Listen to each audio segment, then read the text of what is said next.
All right. Well, thanks everyone, and welcome to the NB Heart Center CV Weekly Rounds.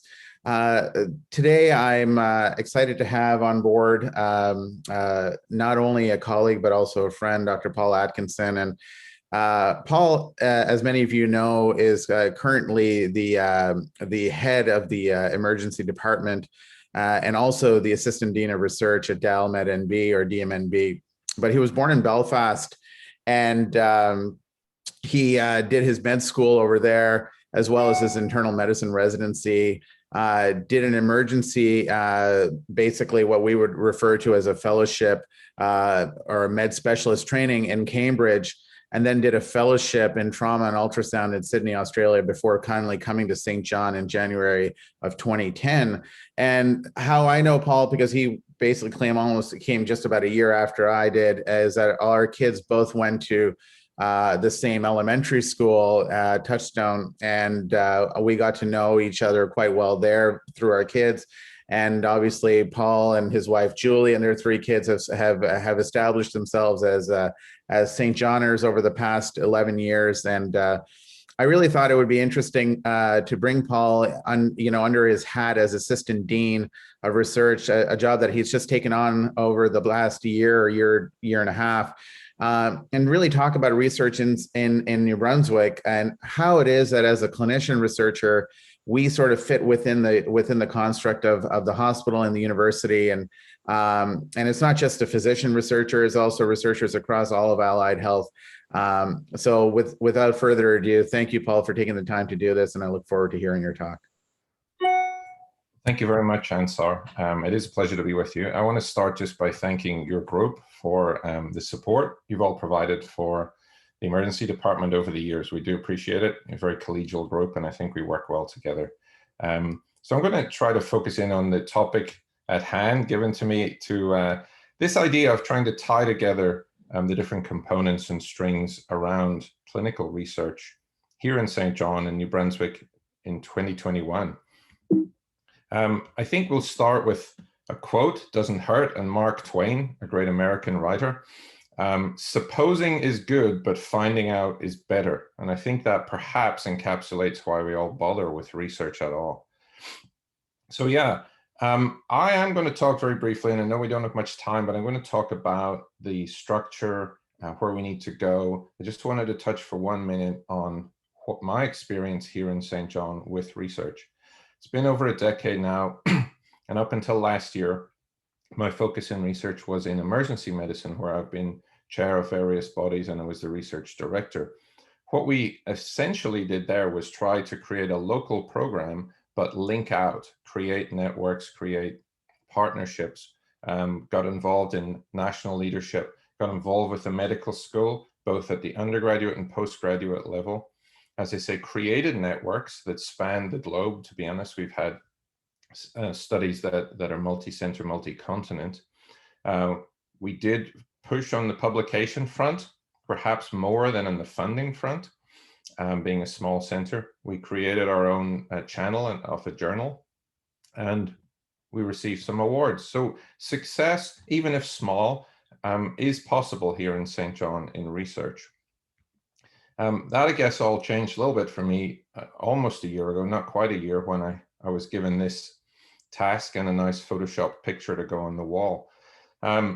So what is my vision? What is our vision? And how do we get there? Again, I think it's great to have vision. It's great to know where you want to go.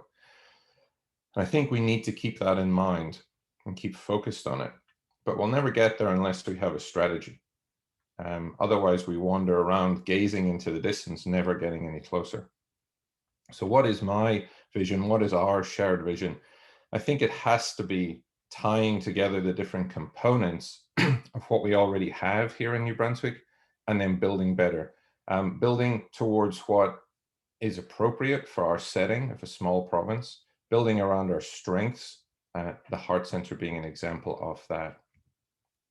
So yes, opening that up, realizing what's already here, because I think I didn't before I took this job on at DMNB. I was quite blind to a lot of the research that was already going on, looking at what the opportunities are in our different centres.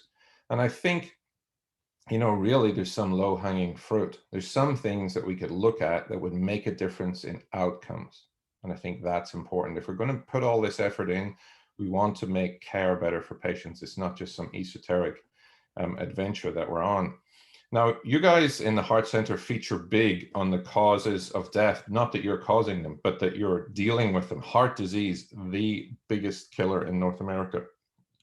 Cancer comes in number 2, but medical errors is number 3. And that's quite scary because we're all focused on the disease at times, and perhaps the medical error part is where research really comes in, and that's where I sort of define it as doing stuff better. So that's like a quality improvement, but it's also, I think, where clinical research really comes in to shrink that medical error circle and hopefully move that right down somewhere to below motor vehicles. So where does that all fit in terms of where we can go in the next 5 years here on campus in St. John? Well, there are lots of partners here, and we're spread out over what is really a small campus. Let's not pretend this is a large area. I would like to see DAL being more focused as much over here on the clinical side as it is over on the UNB University side, and we're all already making strides to do that. The Heart Center sits very nicely across the hospital and the university site. And it's interesting because I was chatting to Vernon just not so long ago about the Heart Center and, what is the entity? How is it formulated? What's the governance structure? And what's the research component to that? Could the Heart Center be the Heart Center and Cardiovascular Research Institute of New Brunswick?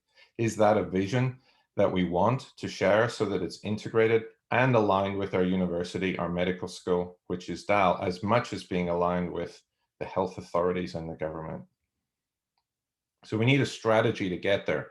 If that's the vision, how do we do that?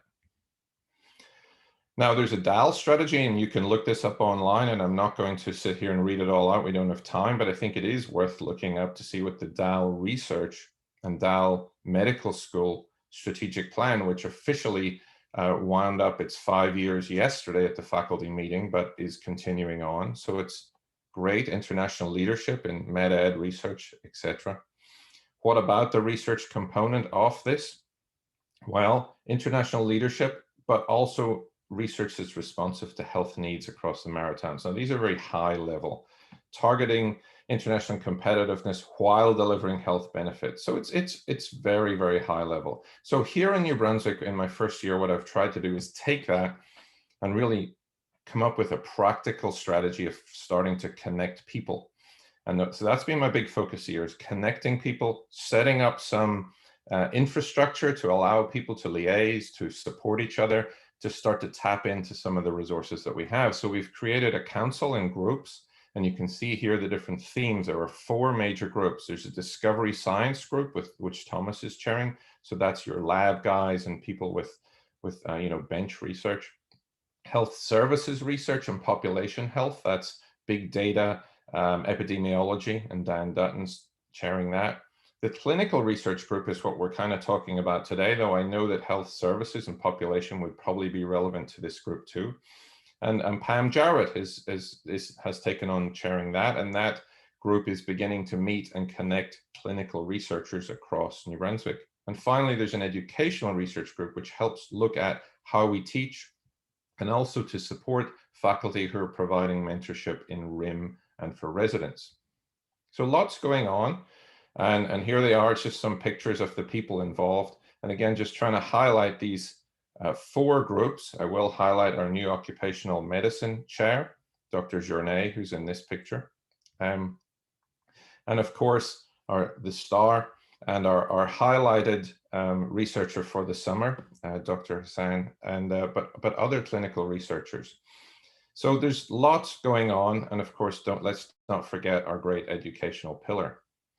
And I think we have to remember that New Brunswick is different. It just looks different, it acts different. It's probably a totally different genre, phylum, species, whichever, and even from the outside, if you think, oh, research, but no, it's different here. We have multiple institutions, we have 2 languages, 2 health authorities, 2 medical schools, 3 medical schools actually when you add Memorial in. We're not a joined up cohesive core group. But that's okay, because we can work together as a team of teams. I don't think those of us as physicians do not really fit very well into the command and control military style structure that we're often forced to work within. And that is not my style. My style has definitely been to try to set up these networks of teams that communicate, have cross links, have multiple links, so that we can allow some sort of evolution of ideas and sharing of ideas. Already, here are the teams that we have engaged with through DMNB, and yes, you're listed there, both the Cardiovascular Research New Brunswick and IMPART are on there, along with many other teams. And these are now formally affiliated and supported by DAL, because DAL Faculty of Medicine researchers are leading in these teams. What does that mean? What can it mean for you? Well, it means that we can try to support you. Now, right now, the Office of the Assistant Dean Research, which sounds grand, is essentially myself and an executive assistant. So we're trying to build that. What we can do, we're going to appoint a manager who can help. But for now, we can at least connect, and we can connect people with other support in DAL and without. So even though it's maybe not my job to try to create a multi-institutional or multi-logo institution, it is a vision and it's a strategy. So what is needed for research? I think here we have multicolored chairs, and that is kind of what I would like to see. Does it really matter if your chair is UNB, DMNB, or Horizon, or other? If you're here locally working together, we need to create the environment that allows you to be at the same table without having to sit in different rooms and shout at each other. We need to get around the same table. We need to get over the fact that I'm sitting on a blue chair and you're sitting on a red chair, and try to work together to do what we need to do. But what is needed at a core level? Well, we need some faculty who have research interests and skills, and you definitely have that at the Heart Center. We need to keep those people. Yes, people come, go, but we need to have an environment that people want to come, stay, build, and grow here. And that requires an academic community and institutions that support that. If you're feeling like all your support comes when you go to Toronto for a conference, and when you come home you're isolated, then we're failing. We need to build an academic community here. That means creating teams. It also means interacting with students and building training programs, undergraduate, postgraduate, and research. But it also takes money. Let's be honest. You got to invest in this because it takes time, and time is money.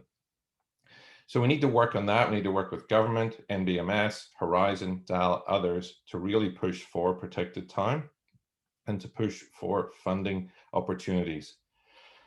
So in other words, we need support, but we also need support that's outside of what for us, we need it for research in general. And I think that's where we need to create this culture of research. We need to recognize, not fall for the Dunning-Kruger effect of thinking we're already great, but actually realizing we have a way to go here, creating that culture and being practical, lowering barriers, not putting something in the way of somebody who needs to get a small project done. Let's not pretend here we're doing Nobel Prize research all the time.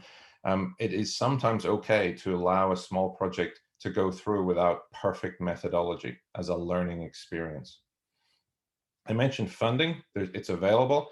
Many of you have been successful. We have the Chesley research. These are small dollars, but they help. There are also other funding opportunities that are listed on our website, and I'm meeting right after this meeting with DMRF to see if we can get more funding for clinical researchers here in New Brunswick.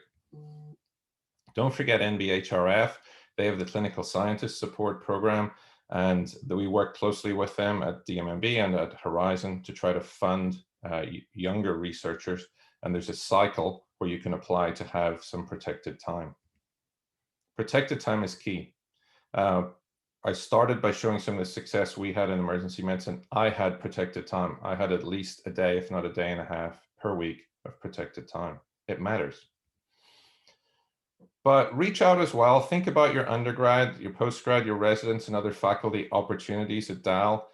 Don't have time to go through them now, but check the website out. There's lots of programs there that can help support research. Clinical investigator program, medical research grad program, research in medicine program. You'll have heard of some of these, but probably not all of them. And they offer opportunities to team up with people and support interested junior faculty and residents through research training. But again, please, please, please, please take the time to at least check out one of these groups in our research council, connect with others, offer your expertise, offer your thoughts, bring forward what your questions are and your ideas, and perhaps together we can help create where we want to go, which is a networked, multi-logoed institution, partnerships that we can lead. So I think provincial research councils are important, but we got to start moving. We can't just talk about it. We've put some structure in place. Now we got to get some action and get some results. I don't know if we'll ever tie this all together because that's actually what you're looking at, but I think we can start to find the areas where we naturally overlap already, build those partnerships, build the relationships, work together, and see if over time we can agree on some formalized network that works, because really connecting is what has created Western civilization, and it is what keeps research going. So let's nurture what we have, develop the networks, find keen minds, bright people, encourage them to come here to St. John and keep them here. I think that's what we can lead in: collaboration, partnerships, and supporting each other. Maybe someday we will have University Hospital St. John. I would love it. And if you're interested in that, please help support that vision as well, because I think just changing a name can help change a culture and make people realize that they're here to do more than just provide care for patients now. We have to think about patients of the future and work out how to do it better. It'll take a little time, but anything that's worth building does take time. Thanks for your time, and I'll open it up for any discussion or questions, because that's most likely what we're all here to do. So thank you.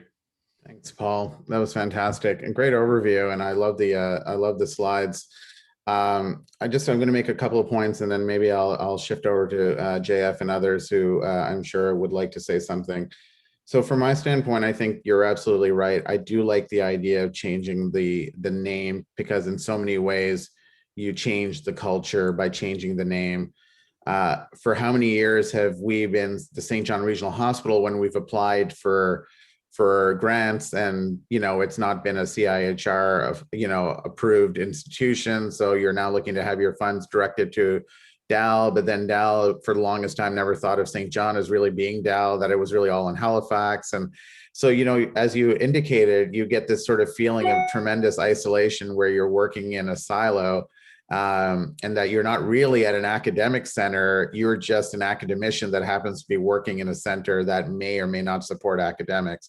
I think we've come a long way on that front, but I think this is something that we as a group can move towards to kind of make some of that change. My question for you is, in your vision, and I realize that it's hard to tie it all in together, but when you talk about protected time, how did you define protected time when you first were given it? Is it truly protected time in that you have absolutely zero clinical responsibilities? And I will even throw in the additional, you don't have any responsibilities, both, within the hospital and outside the hospital other than research. And then, or is it just simply time where you're not assigned anything clinical, but, you're flexible? And then the next thing is where does Horizon, and I would say for that matter, Department of Health, where they sit with respect to truly protected time? Because for the most part, New Brunswick has always been pay for clinical services provided. Whatever you want to do in your off time is your off time, as long as we have the clinical deliverables in place. Thanks for the question.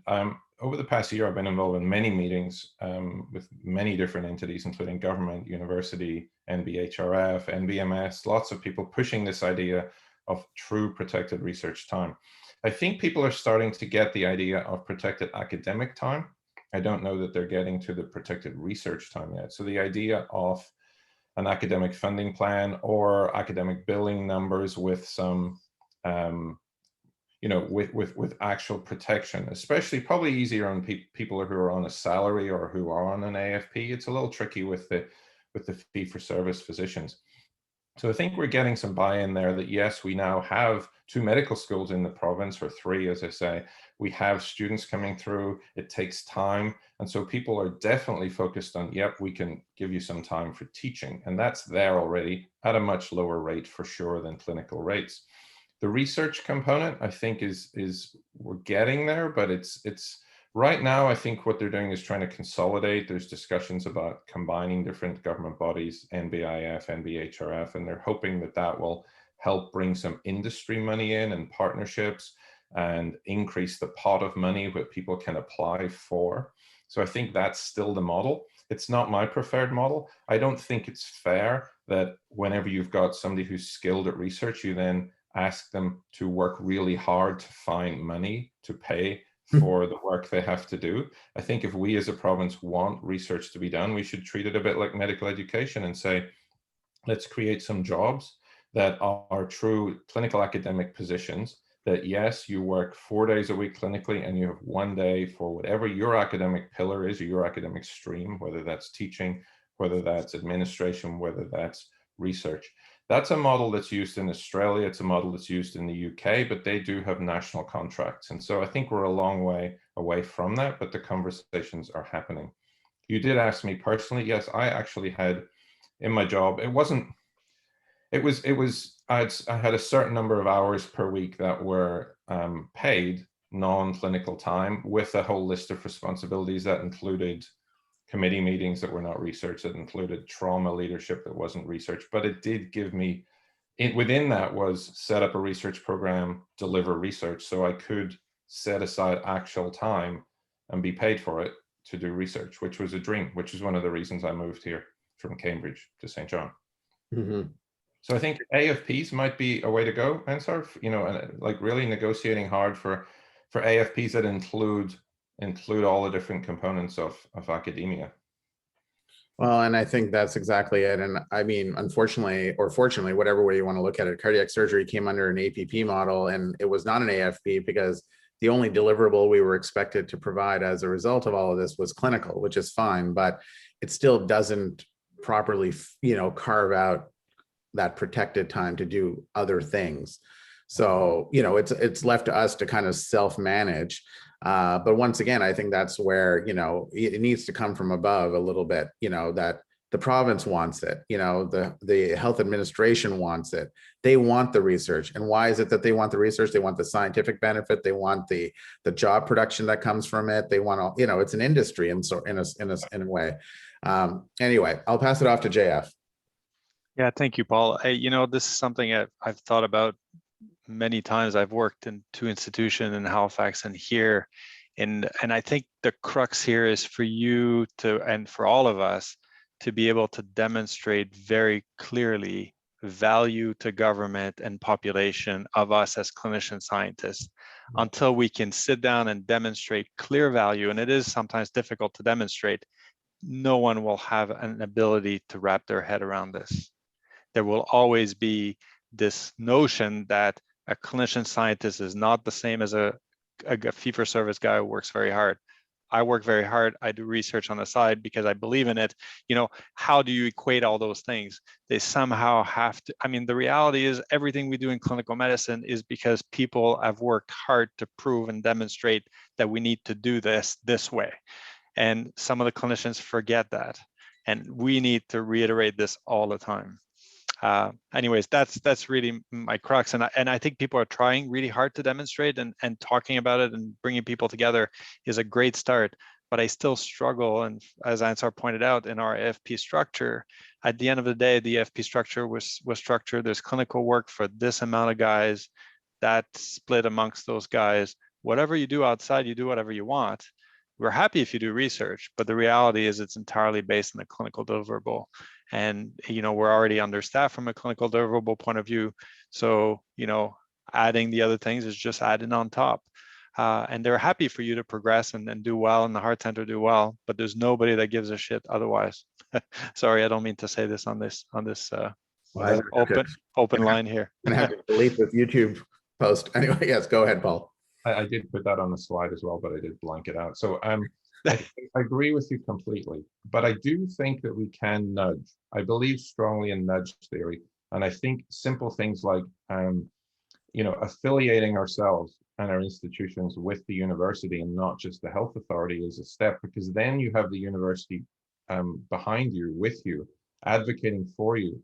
And I think, I'm not here to try and push the Heart Centre into anything. I'm here to support if I can. And it's, again, as I said, it's a small office, but if it's useful for the Heart Centre to somehow be aligned more formally with DAL, then let's use that. I mean, we did that in emergency medicine. We formally did it. We reached out. We said we want to be, an affiliated part of, our research program is an affiliated DAL research program.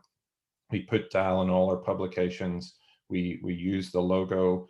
We're on the website. We integrated all our meetings. We set up a research council with the department in Halifax together with us and PEI, and created a council. And we forced that issue because they didn't reach out. We pushed our way in.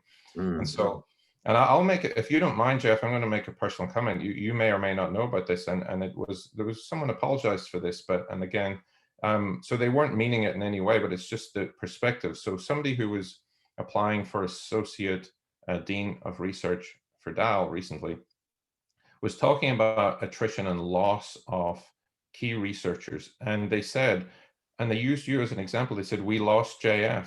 And I said, and I actually spoke out at this meeting and said, you did not lose JF. JF is still at DAL. He's still a faculty member. He's still doing research. He's still teaching. He's still clinically active within a DAL network.